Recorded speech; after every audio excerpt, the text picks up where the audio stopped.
السلام علیکم ورحمۃ اللہ وبرکاتہ۔ بسم اللہ والحمد للہ والصلاة والسلام علی رسول اللہ وعلى آلہ واصحابہ اجمعین ومن تبعہم بإحسان الى یوم الدین، اما بعد۔ اعوذ باللہ من الشیطان الرجیم، بسم اللہ الرحمن الرحیم۔ ان اللہ لا یغیر ما بقوم حتی یغیروا ما بانفسہم۔ رب اشرح لی صدری ویسر لی امری واحلل عقدۃ من لسانی یفقهوا قولی سبحانک لا علم لنا الا ما علمتنا انک انت العلیم الحکیم ان العزۃ للہ جمیعا هو السمیع العلیم۔ ناظرین، آئی پلس ٹی وی کے ہمارے اس پروگرامز میں جو سبجیکٹ پر ہم آپ کے سامنے کتاب و سنت سنا رہے ہیں وہ جن جادو کے سبب ہونے والے بیماریوں کا علاج کیسے کیا جائے، اس میں اب تک کی جو نشستیں ہم نے بیان کیے ہیں اس میں جن، جادو، نظر بد اور جن شیطان کا مس، اس کے بارے میں قرآن اور صحیح احادیث کے دلائل سے سمجھایا گیا تھا۔ ہم کو ہر فیلڈ میں قرآن اور صحیح احادیث سے ہی جواب تلاش کرنا چاہیے۔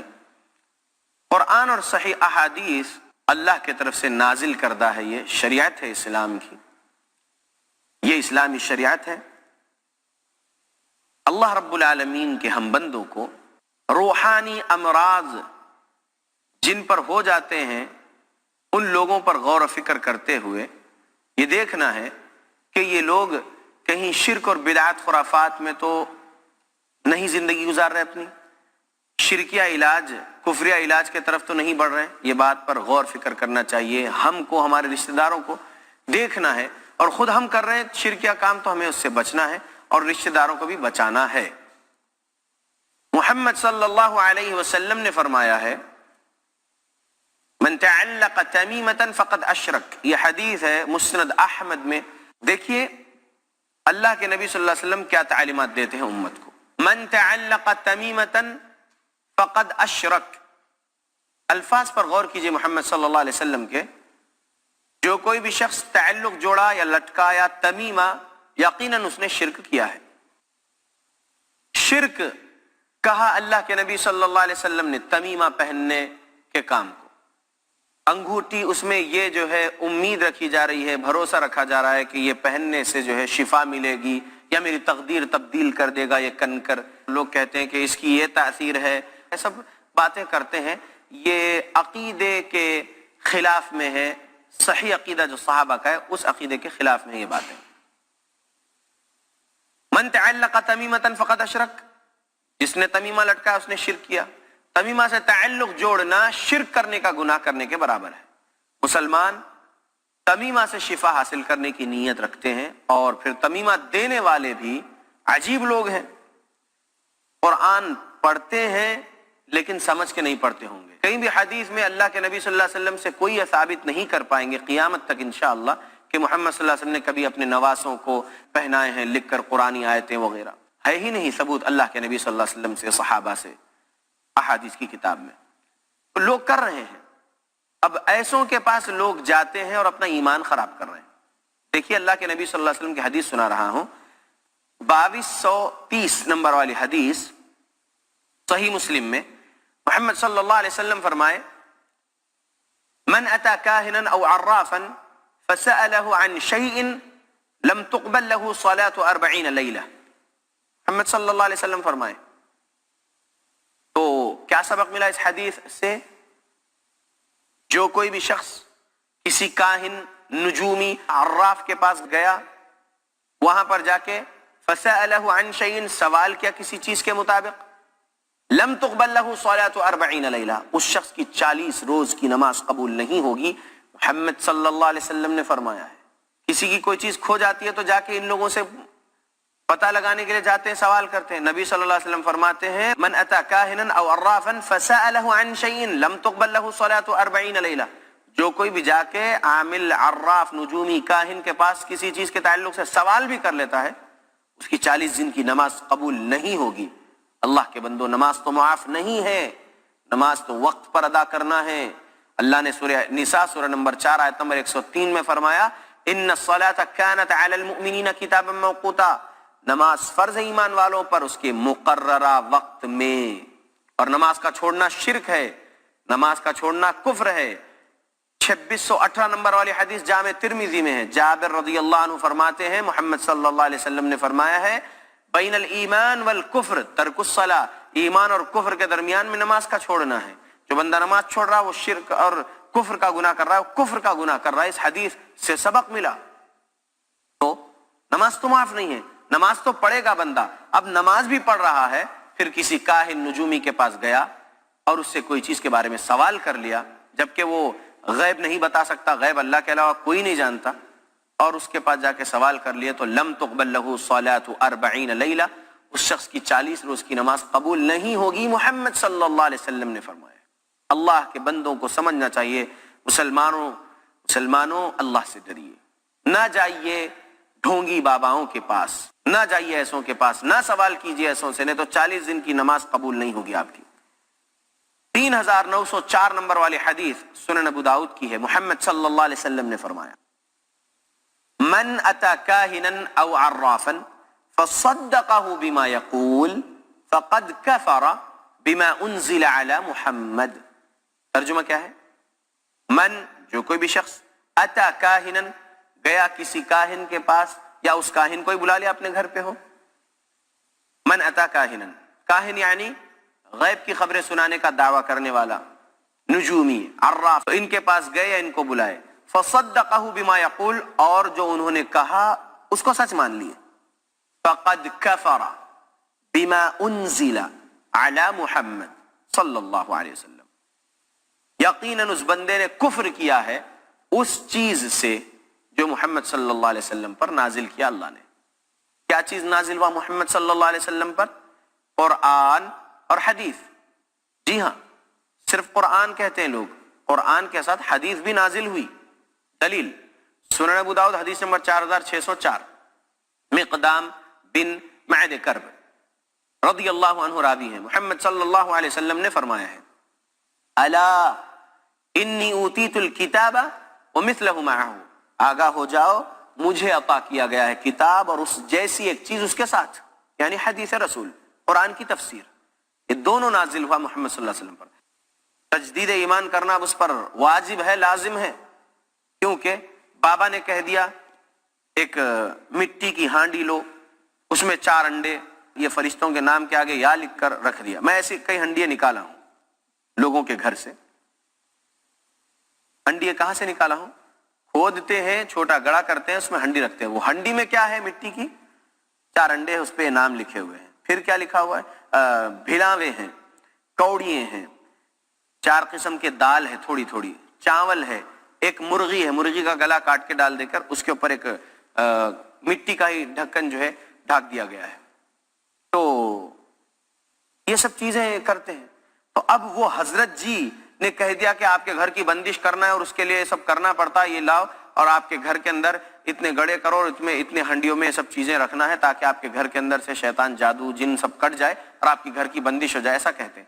اب ایسے حضرت جی کی بات کو کوئی سن لے کر سچ مان لیا اور وہ عمل کر دیا تو گویا کہ اس نے کفر کیا ہے اللہ کے نبی پر نازل کردہ شریعت اسلام سے۔ اللہ کے بندو، اللہ کے بندو، ڈرنا چاہیے ہم کو اللہ رب العالمین سے، اللہ کے عذاب سے۔ خرافات جو لوگ سیکھ کر بیٹھے ہیں وہ لوگ قرآن و حدیث سے نہیں سیکھے ہیں، ایسے عامل بابا لوگ۔ کوئی شرکی عمل کرنے والا کوئی مرشد رہا ہو اور لوگوں میں مشہور رہا ہو، اس سے سیکھ لیتے ہیں اور پھر وہ سلسلہ چلتا ہے کہ وہ ان کے شاگرد، وہ ان کے مرید، وہ ان کے مرید، اور پیری مریدی کا سسٹم چلتا ہے۔ اللہ سے ڈرتے ہوئے زندگی گزارنا چاہیے۔ اللہ رب العالمین کے ہم بندوں کو قرآن پڑھنا ہے، احادیث پڑھنا ہے، تو سمجھ میں آ جائے گا کہ کیا شرک ہے، کیا بدعت ہے، کیا خرافات ہے، کیا کفر ہے، اور پھر انشاءاللہ بچ جائیں گے۔ جب معرفت ہو جائے گی کفر کی، شرک کی، بدعت کی، خرافات کی، تو انشاءاللہ جو ہے معرفت ہو جائے گی اور اللہ رب العالمین کے فضل و کرم سے گمراہ نہیں ہوں گے ہم۔ ناظرین، بریک کا وقت ہے، انشاءاللہ بریک کے بعد ہماری جو آگے بات ہمیں رکھنا ہے کتاب و سنت کی دلائل سے وہ جاری رہے گی۔ السلام علیکم ورحمۃ اللہ وبرکاتہ۔ السلام علیکم ورحمۃ اللہ وبرکاتہ۔ ناظرین، بریک کے بعد پھر سے ایک مرتبہ ہم حاضر ہیں۔ بریک سے پہلے بات چل رہی تھی کاہن، عامل، باباؤں کے پاس، نجومیوں کے پاس جو لوگ جاتے ہیں اور ان کی بات کو سچ مان لیتے ہیں تو وہ گویا کہ کفر کرتے ہیں اللہ کے نبی صلی اللہ علیہ وسلم پر نازل کردہ شریعت سے، کفر کرنے کے برابر گناہ ہے وہ۔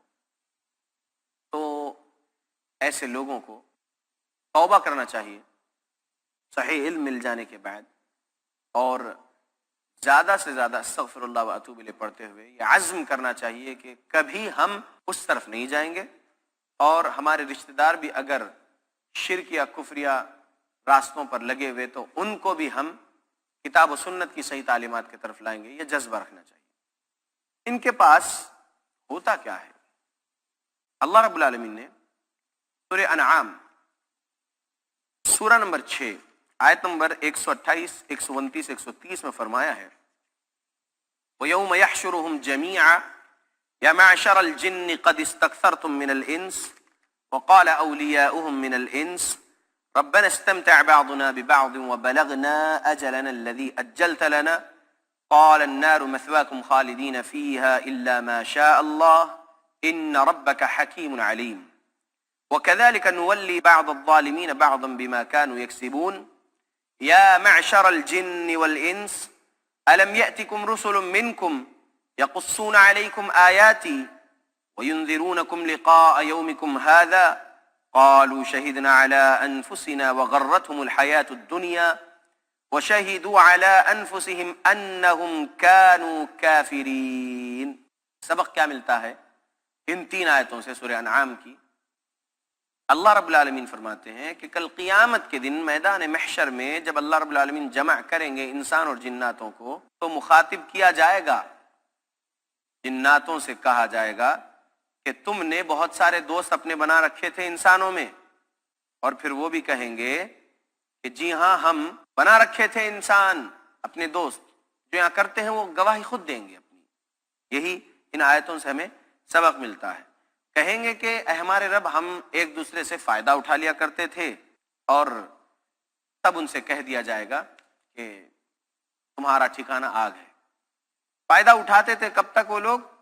اجلنا الذی اجلت لنا، یعنی جب تک ان کی موت آ گئی تب تک بھی وہ فائدہ ایک دوسرے سے اٹھایا کرتے تھے۔ تو کہا جائے گا ان سے کل قیامت کے دن قال النار مثواکم خالدین فیہا الا ما شاء اللہ، ان سے کہا جائے گا کہ تمہارا ٹھکانہ ہمیشہ کے لیے جہنم کی آگ ہے جس میں تم رہو گے، الا ما شاء اللہ، بس جسے اللہ چاہے بچائے گا۔ ان ربک حکیم علیم، بے شک اللہ رب العالمین تمہارا رب بڑے حکمت والا، بڑے علم والا ہے۔ وَكَذَلِكَ نُوَلِّي بَعْضَ الظَّالِمِينَ بَعْضًا بِمَا كَانُوا يَكْسِبُونَ، کمائی کرتے تھے ایک دوسرے سے لوگ۔ یا معشر الجن والانس، کمائی کس بات کی؟ خوش کر رہا ہے، کفر کر رہا ہے کوئی انسان کسی جن شیطان کو کفریہ کام کر کے، تو خوش ہوتا ہے جن شیطان اس سے، تو وہ اس کے لیے کام کرتا ہے، تو دونوں ایک دوسرے کو فائدہ پہنچانے کا کام کرتے تھے۔ یا معشر الجن والانس، اے گروہ جنات اور انسان، الم یأتکم رسل منکم، کیا تمہارے پاس ہمارے رسول نہیں آئے تھے تم میں سے؟ یقصون علیکم آیاتی، اور ہماری آیتیں تم سے بیان کرتے تھے قصہ۔ وینذرونکم لقاء یومکم ھذا، اور پھر ڈراتے تھے تم کو ہماری آج کے دن کی اس ملاقات سے۔ قالوا شہدنا، کہیں گے وہ لوگ ہاں ہم گواہی دیتے ہیں، علی انفسنا، ہماری جانوں پر ہم گواہی دیتے ہیں۔ وغرتهم الحیات الدنیا وشہدوا علی انفسہم انہم کانوا کافرین۔ سبق کیا ملا؟ وہ خود گواہی دیں گے کل قیامت میں کہ انہم کانوا کافرین، اس بات کی وہ خود گواہی دے لیں گے اپنی جانوں پر کہ جی ہاں ہم ایک دوسرے سے فائدہ اٹھائے، ایک دوسرے کے لیے کام کرے، اور ہم کفر کرنے والوں میں سے تھے۔ کہنا یہ ہے کہ جو انسان کسی جن شیطان سے دوستی کر رہا ہے، بڑا گناہ کا کام کر رہا ہے۔ میں یہ کہوں کہ ہم ایمان والے جنات سے بھی دوستی نہیں کرنا، استخدام الجن نہیں کرنا چاہیے، جنات سے خدمت نہیں لینا ہے۔ ایمان والوں کو ایمان والے جنات سے بھی خدمت نہیں لینا ہے، اور نہ ہی کفر کرنے والے جنات سے خدمت لینا ہے۔ جنات اپنی زندگی میں رہے جناتوں کے ساتھ، ہم انسانوں سے ان کا کوئی تعلق نہ رکھے، یہ ہونا چاہیے ہمارا مسئلہ۔ لیکن جو مسلمان جو نان مسلمز انسان جناتوں سے دوستی کرتے ہیں وہ ایک دوسرے کو فائدہ پہنچانے کا کام کرتے ہیں. خوش کرتا ہے ایک انسان جادوگر جن کو کفریہ کام کر کے. ایسے ایسے کفریہ گندے کام کرتے ہیں کہ میں کیا بتاؤں. سبحان اللہ, کئی مرتبہ میں بیان کر چکا ہوں, لیکن مناسب نہیں سمجھتا ہوں کہ یہاں پر بیان کروں, لیکن کچھ باتیں ضرور بتاؤں گا. جیسے کہ کفریہ کاموں میں اللہ کے علاوہ جنات کے نام پر جو ہے وہ لوگ ذبیحہ کرتے ہیں, ایک چیز. دوسری چیز, قرآن کو الٹا پڑھتے ہیں, قرآن کو خون سے لکھتے ہیں, ناپاکی کے حالت میں جو ہے قرآن پڑھتے ہیں, قرآن کو لے کر بیٹھ جاتے ہیں ننگے ہو کر. ایسے بہت سارے گندے کام کرنا ہوتا ہے. میں تو ایک جادوگر کو جانتا ہوں, خبیث جادوگر, ہندوستان کا نہیں ہے, کتنے گندے گندے کام کرتا ہے, بڑے بڑے گندے کام کرتا ہے, اور ایسے ایسے الفاظ زبان سے ادا کرتا ہے کہ ایک مسلمان نہیں کر سکتا وہ الفاظ. قبرستان میں جا کر قبر کے اطراف میں کینڈلز جلا کے جناتوں کو خوش کرنے کے لیے کچھ حرکتیں کرتے ہیں. الو ہوتا ہے, اول جسے کہتے ہیں, اسے استعمال کرتے ہیں, اس کا خون استعمال کرتے ہیں, اس کے ناخن استعمال کرتے ہیں, اس کا گوشت استعمال کرتے ہیں جناتوں کو خوش کرنے کے لیے. لیزرڈز جو ہوتے ہیں چپکلی, وہ استعمال کرتے ہیں جناتوں کو خوش کرنے کے لیے جادوئی کاموں میں. ایسے گندے گندے کام کرنا ہوتا ہے جس سے شیاطین خوش ہو جاتے ہیں جنات, اور وہ ان کے پاس آتے ہیں. پھر اب وہ جن شیطان, جو انسانی شیطان جادوگر کے پاس آیا ہے, اب وہ انسانی شیطان اس کو خوش کیا جن شیطان کو, تو اب وہ جن شیطان اس کے لیے کام کرنا ہوتا ہے اور اس کو خوش کرنا ہوتا ہے, کرتے ہیں ایک دوسرے کو مدد. تو یہی ذکر اللہ نے کہا کہ جو کر رہے ہیں کل قیامت کے دن یہ کہیں گے کہ ہم کفر کرتے تھے, اور ان کے لیے ٹھکانہ جہنم کی آگ ہے. اب ایسے اگر کوئی نام نہاد مسلمان بھی ہو تو نام نہاد مسلمان تعویذ گنڈے پلیتے دے رہے ہیں, تو یہ لوگ سبحان اللہ عامل نام اپنا رکھ لیے ہیں, لیکن قسم اللہ کی قرآن اور حدیث کے مطابق ان کا عمل نہیں ہے, کفریہ عمل ہے, شرک اور کفر کرنے والے عامل ہے وہ. تو کرنا یہ ہے ہم کو قرآن اور حدیث پڑھتے ہوئے ایسے خرافاتی راستوں سے بچنا ہے. نہیں بچیں گے, ان کے پاس جائیں گے, پہنچے ہوئے بزرگ ہے, آپ ان کے بارے میں غلط کہہ رہے, ایسا کہتے ہیں لوگ, تو پھر ہوگا کیا؟ ان کی باتوں کو سچ مان لیں گے تو پھر میں نے بریک سے پہلے جو آپ لوگوں کو بتایا تھا کہ کفر ہو جائے گا ایسوں کی بات کو سچ ماننا, پھر اللہ رب العالمین کے پاس گنہگار ہوں گے. اللہ کے نبی صلی اللہ علیہ وسلم کی تعلیمات سامنے رکھو اور خرافاتیوں کے یہ بدعات اور کفر والے کام کو دیکھو. میں دیکھا ہوں آٹے کا گڑا بنایا جاتا ہے, اس کے اندر جو ہے پنس چبائی جاتی ہے, عجیب حرکتیں ہوتی ہیں. کپڑے کا گڑا بنایا جاتا ہے, اس میں پنس چبائی جاتی ہے. جتنا ہو سکے کفریہ کام کرتے ہیں, اللہ کو ناراض کرنے والا کام, ابلیس شیطان کو راضی کرنے والا کام کرتے ہیں یہ جادو کرنے والے تانترک, جوتشی, بابا, حضرت جی, عامل وغیرہ لوگ. اللہ سے ڈرتے ہوئے ہمیں ان کے پاس نہیں جانا چاہیے. کوئی اگر تکلیف آ بھی جائے زندگی میں تو قرآن اور صحیح احادیث کو پڑھنا ہے, اور کسی صحیح العقیدہ صحیح العمل عالم سے ملنا ہے اور معالج سے ملنا ہے, اور اپنی کیفیت سنا کے مسئلہ کا حل قرآن اور حدیث سے طلب کرنا ہے. ناظرین, میں نے یہ بھی دیکھا کچھ تعویذ میں ریچھ کا ناخن نکلا اور اس کے ساتھ قرآنی آیتیں بھی لکھی ہوئی ہیں. تو کیا ریچھ کا ناخن کسی کو بلاؤں سے, جن جادو سے بچائے گا, شفا دلا سکے گا؟ یہ عقیدہ غلط ہے, اور یہ بابا لوگ یہ سب بھی چیزیں تعویذ میں ڈال کے دیتے ہیں. ایسا نہیں کرنا چاہیے.